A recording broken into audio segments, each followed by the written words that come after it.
Howdy folks, we're going live now to Jake Camaro for a special report on the evils of DVD piracy and the innocent lives it tears apart. Jake? Thanks, Steve, and as usual you've hit the proverbial nail right on its metaphorical head. DVD piracy is indeed a seemingly incurable disease that threatens the very foundations of our modern society. And as usual, we're finding that it's the fattest, richest people who are getting hurt the most.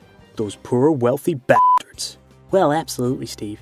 Last year alone, as a direct result of DVD piracy, literally tens of movie producers and Hollywood executives were forced to downgrade their sumptuously extravagant lifestyles to just moderately extravagant lifestyles. Jesus Christ. This puts third world poverty right into perspective, Jake. We're about to hear from Rexington Powers, formerly CEO at Sony Pictures, who's going to give us a typically unbiased opinion on piracy from his unique perspective as an innocent victim of this despicable practice. Who do these f***ing punks think they are?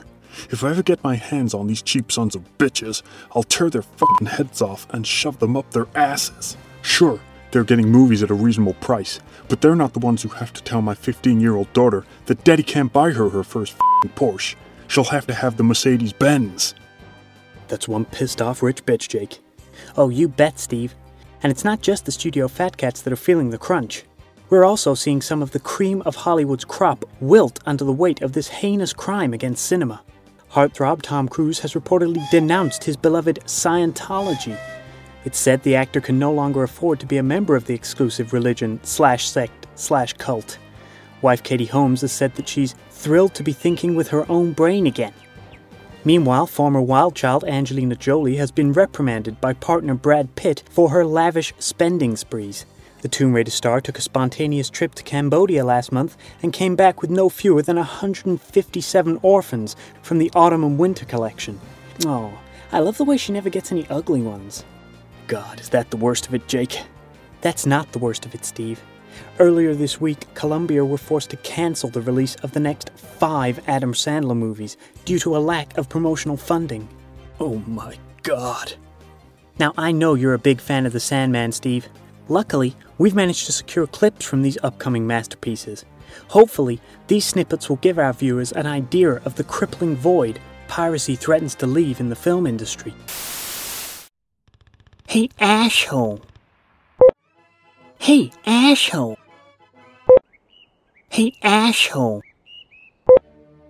Hey, asshole.